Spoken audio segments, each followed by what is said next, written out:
जब भी ख़वातीन के हकूक़ की बात होती है हमारा मुआशरा उसमें मज़हब को क्यों ले आता है? जब मौलवी मदरसों में करते हैं तब मज़हब कहाँ चला जाता है? मज़हब इंसान और खुदा के दरमियान का प्राइवेट मसला है, इसमें किसी तीसरे बंदे को मुदाखलत करने की ज़रूरत नहीं है। बेटे के चक्कर में खातून 6-7 बच्चे पैदा कर देती है और फिर उसमें उतनी जान जिस्म में इतनी ताकत नहीं रहती कि वो अपनी ज़िंदगी भी जी सके और अपने बच्चों का ख्याल सही तरह से रख सके। बुराक न्यूज की वीडियोस देखने के लिए हमारे चैनल को सब्सक्राइब कीजिए और बेल आइकन को क्लिक कीजिए ताकि आप हमारी आने वाली वीडियोस से बाखबर रह सकें। जी अस्सलाम वालेकुम। वालेकुम अस्सलाम। प्यारे भाई, ये जो आपने कार्ड लिया हुआ है औरतों के मसाइल मर्द ना बताएं, इसका क्या मतलब है? इसका मतलब ये है कि जब भी औरत मार्च करीब आता है तो सोशल मीडिया प्लेटफॉर्म में और इवन के मेन स्ट्रीम में भी कभी कभार जो मर्द होते हैं वो ये बताते हैं ख़वातीन को कि ये जो औरतें औरत मार्च में निकले हैं ये फाशी फैला रही हैं, ये मदर पिदर आज़ादी चाह रही हैं, ये वेस्टर्न एजेंडा है, ये फॉरेन फंडिंग है। मतलब वो होते कौन है? मर्दों को बिल्कुल भी नहीं पता कि ख़वातीन किन मसाइल से गुजरती है रोज़मर्रा की ज़िंदगी में, उनको किस कदर हरासमेंट का सामना करना पड़ता है। तो उनके पास वो लिव्ड एक्सपीरियंस होता है नहीं जो ख़वातीन के पास होता है। इसी वजह से ख़वातीन ही इस हक़ के लायक हैं कि वो अपने जो उन पर जुल्म सितम होता है उसके हकूक़ की बात वही करें, ना कि इसमें भी मर्द आ जाए। हरासमेंट की बात की, आजकल तो मर्दों के साथ बहुत ज्यादा हरासमेंट हो रही है, उसके बारे में आपकी क्या राय है? हाँ, तो मर्द भाई 9 मार्च को अपना मार्च निकाल लें, मर्द मार्च कर लें। आज जो औरत मार्च है, आज 8 मार्च, आज मर्दों की बात नहीं होनी चाहिए। अगर मर्द समझते हैं कि वो बड़े जुल्म है सो कॉल्ड, तो 9 मार्च को आ जाए, किसने रोका है उन्हें? वो मुनासिब करने के लिए हमारे मुल्क का कानून है वो औरत को बहुत हफ़्ज़ देता है, हमारा मज़हब इस्लाम भी औरत को बहुत हफ़्ज़ देता है।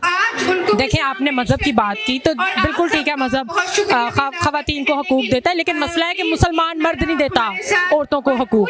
तो हमारी जंग उन मर्दों से है जो ख़वातीन को हकूक़ नहीं देते, उनको अपने बराबर इंसान नहीं समझते। लेकिन सारे कानून बने हुए हैं, इम्प्लीमेंटेशन में फ़र्क आ रहा है। बजाय इसके कि हम इस तरह ये कहें कि मर्द उनको दें तहफ़्फ़ुज़, बजाय कि जो हमारा कानून है उसकी इम्प्लीमेंटेशन कम्प्लीट हो। देखिए, ये ख़वातीन का बिल्कुल हक है कि वो जिस मर्जी से आए एहतजाज करें, चाहे वो नाचे गाएं, क्योंकि ऐसे ही उन्हें आपको पता है कि जब वो मेरा जिस्म मेरी मर्जी का नारा नहीं आया था तब इतने मैसेज को नहीं पता था कि औरत मार्च क्या होता है, लेकिन जब वो प्रोवोकेटिव नारा आया तब पूरे पाकिस्तान को पता चल गया कि औरत मार्च भी कोई चीज़ होती है। और आई थिंक यही इसकी सक्सेस है कि आज जब भी औरत मार्च आता है तो पूरे मुल्क में एक डिस्कशन स्टार्ट हो जाती है कि औरत मार्च आने वाला है, वहाँ पे ख़वातीन अपने हकूक़ की बात करेंगी। तो मेरा जिस्म मेरी मर्जी का मतलब है कि औरत के जिस्म पे सिर्फ उसी की मर्जी होगी, उसकी ताकत से ज़्यादा उससे बच्चे पैदा ना करवाए जाएं। जितना उसका जिस्म इजाज़त देता है, उसकी मेडिकल हेल्थ इजाज़त देती है, उतने उससे बच्चे पैदा करवाए जाएं। उसे जुए में हार के किसी और से शादी ना करवाई जाए, उसकी शादी पूछे बगैर उसकी शादी किसी बूढ़े से ना करवाई जाए, छोटी बच्चे की शादी किसी 60 साल बुढ़े से ना करवाई जाए, और साथ ही साथ ख़वातीन का रेप ना किया जाए। आपको पता है पाकिस्तान में कितनी ख़वातीन के साथ मैरिटल होता है, घरों में औरतों का रेप होता है, और इसके बारे में कोई भी आवाज़ नहीं उठाता सिवाय औरत मार्च के। तो I think Aurat March is the best platform for all the persecuted minorities and gender minorities across the Pakistan. आपको ये लगता है कि हमारे मुल्क के अंदर जो औरतें हैं उनकी मर्जी के बगैर उनके साथ बच्चे पैदा किए जाते हैं और ज़्यादा पैदा किए जाते हैं? हाँ, ऐसा होता है। ये कैसे पॉसिबल है? ये पॉसिबल है, मैंने आपको बता दिया ना, जब मैरिटल रेप होता है ख़वातीन के साथ उनकी इजाज़त के बगैर। वो तो एक इशू है, जो शादी के बाद बच्चे वो तो मर्जी।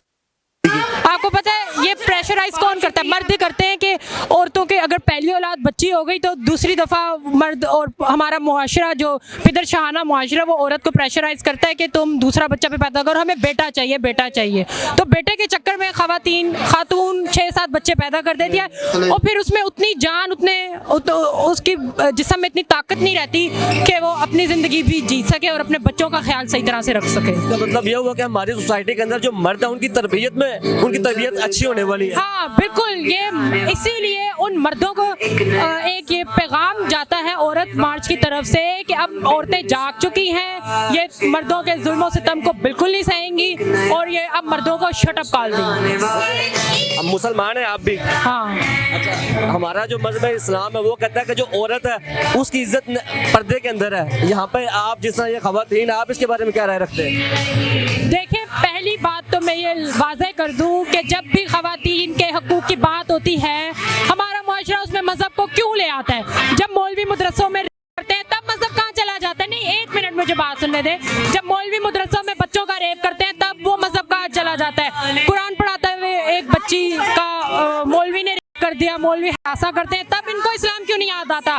जब औरत के हकूक़ की बात होती है, औरत अपनी आज़ादी की बात करती है तो इन्हें मज़हब याद आ जाता है। और एक और बात, मज़हब इंसान और खुदा के दरमियान का प्राइवेट मसला है, इसमें किसी तीसरे बंदे को मुदाखलत करने की ज़रूरत नहीं है। अभी औरत मार्च की बात कर रहे हैं, मदरसों के बच्चे की बात भी यहाँ पे मुनासिब नहीं होगी, या मर्दों के जो ज्यादती के जो मामला है वो भी मुनासिब नहीं होंगे। अभी सिर्फ बात ये हो रही है, हमारा मजहब कहता है, इस्लाम कहता है कि जो औरत है उसकी जो इज्जत है वो पर्दे के अंदर है। नहीं, देखिए मेरी बात सुने, आप जिस रिलीजन की बात कर रहे हैं उस रिलीजन के बहुत सारे फिरके हैं और हर फिरके की अलग अलग इंटरप्रिटेशन है।